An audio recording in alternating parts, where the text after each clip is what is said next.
Hi guys, I'm Jonathan Farmer and welcome to Fishing with Farmer.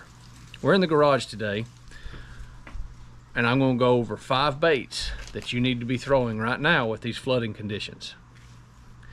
For the last couple days we've had nothing but rain and some of our lakes have come up 10, 12 foot in just a few days. So these 5 baits are right here are what I would pick to throw in these conditions, and I hope you all enjoy.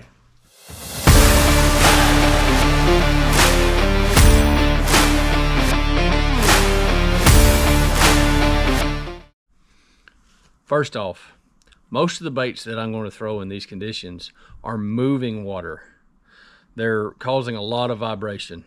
They're making the lateral line on these fish just really activate. So to start off with, I'm going to go to my tried and true. It's a crankbait of some type. My first crankbait choice is because I think these fish are nose shallow, pushing the bank as the water rises. And it's going to be some type of square bill. A square bill moves a ton of water, a lot of noise, and in muddy conditions can be very, very good in catching fish. Also, there's going to be a lot of new structure in the water, especially when it floods. Roots, stumps, picnic tables, if it gets bad enough. A square bill will come through all of it. Go with something bright, like a white, or the old tried and true chartreuse and blue. Both great colors in dirty or stained water as the water begins to flood. The next one I'm going to go to is still a type of crankbait, but it's a little bit deeper. Say the fish haven't moved up just enough yet. I'm going to go to something like a deep little end or a Spro rock crawler. These still move a lot of water. You're still acting on that fish's want to feed even though the water's dirty, but you can get down to that secondary depth. Maybe where the bank starts in a traditional when the lake's at full pull, or you get back down to where those fish were at before the rise occurred. So another crankbait is the deep little end or Spro rock crawler. Your crankbaits are great options for when the water is rising and dirty, or rising and clear. Crankbaits are a great option with flooding conditions. That's why I pick them over most baits in the spring during pre-spawn, because we usually have rising water here in North Georgia and a lot of our lakes like Altoona, Blue Ridge, Notley, that they get drawn down to winter level. Crankbaits are a great option during the pre-spawn, and that's why I start out with them in a flooding conditions. The next one I'm going to go to, I'm still keying on that vibration to cause a strike in muddy water or stained water. It's going to be a big bladed spinnerbait or a double Colorado. This happens to be an Indiana blade with a kicker Colorado. White and chartreuse, straight chartreuse, something very loud that the fish can key in on when they get close enough. This is the Pulse Fish Pulse Blade. I really like the head design on these because they're better about kicking on the bottom, just like this, coming through the water. Ton of vibration, ton of thump. You're looking for that aggressive big fish to eat one of these. Great spinnerbaits, made very well with great components, sharp hooks. If you get a chance, try Pulse Fish out. I really like their spinnerbaits. Spinnerbaits are key in the pre-spawn that we're getting into, but in flooding conditions, when these fish crash the bank or they crash a piece of structure, it's really hard not to go to a big bladed spinnerbait and roll this thing through some chunk rock or roll it through some laydowns or a stump field. You can get a big one to bite this. While you fish the spinnerbait, keep a lookout on what depth the fish are in. If they're right on the bank, you can get away with a 3/8 ounce. But if they're a little deeper, say they're in 8 to 10 foot, tie on a 5/8 ounce. Keep that thing near the bottom. keep that thing bumping off the stumps, rocks, and trees to trigger that reaction strike in these flooding conditions. All right, we're still covering water, still moving. But next up is the Z-Man jackhammer. The Z-Man jackhammer is a staple in these conditions. Moves enough water to tell the fish where it's at on their lateral line if you got really muddy conditions, blown out water conditions, but subtle enough that it's not throwing, say, as much water as a double Colorado or an Indiana blade. So this is a really good bait to throw when they're dirt shallow or they're out there to 15 foot. You can fish the jackhammer or a chatterbait in so many different water columns. Where I like to throw this bait is around docks, around creek inlets, or some kind of water drain where there's moving water.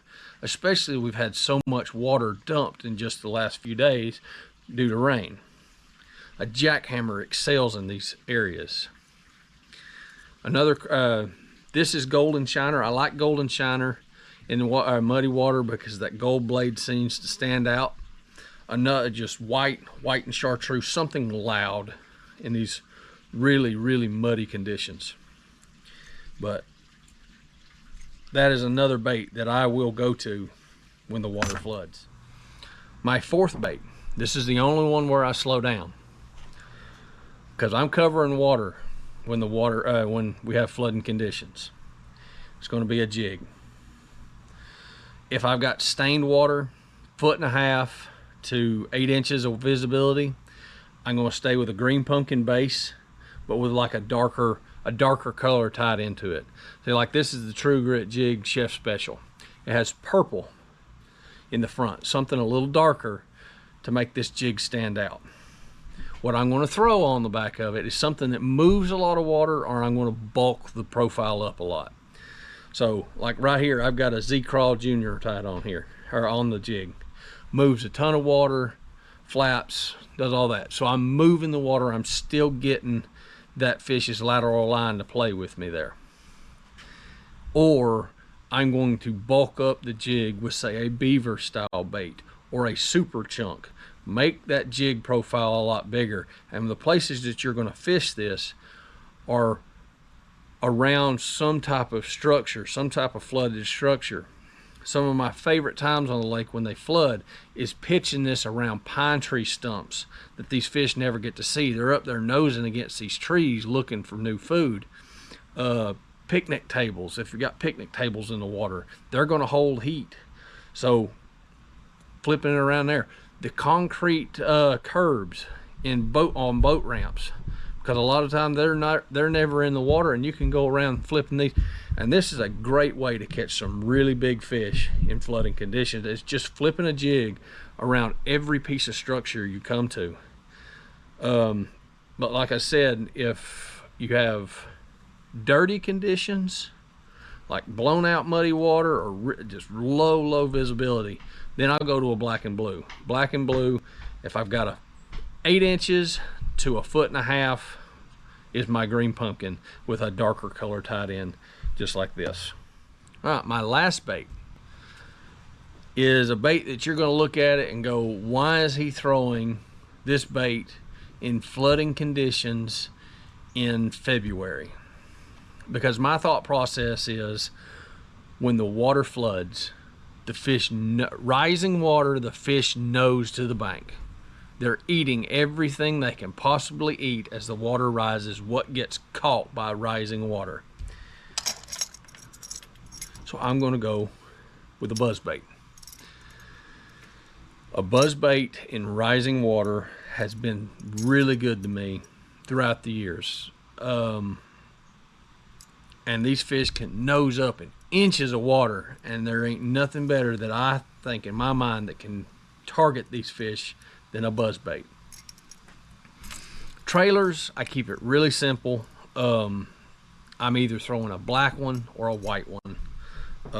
I still want to move a lot of water, so if they're wanting a bigger profile, I'll go with the Zoom Horny Toads, or if they're wanting a little bit smaller but a lot of action, it's the Z-Craw Juniors. I keep my trailers very simple, and it seems to have helped out a lot as far as dumbing down the buzzbait bite.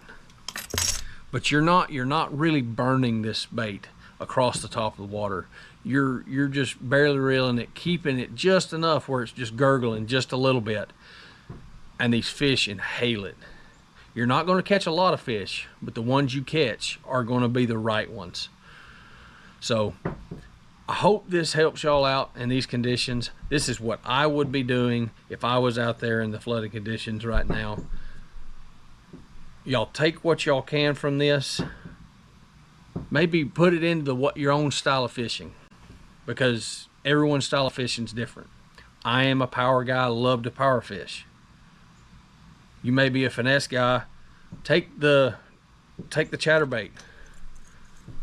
Maybe put you on an underspin, something with a Colorado blade on the bottom of it. Just move water.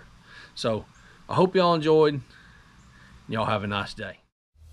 If you enjoyed this video, please mash the like button. Also, mash the subscribe button. There will be new videos posted every week to 2 weeks. Y'all have a blessed day.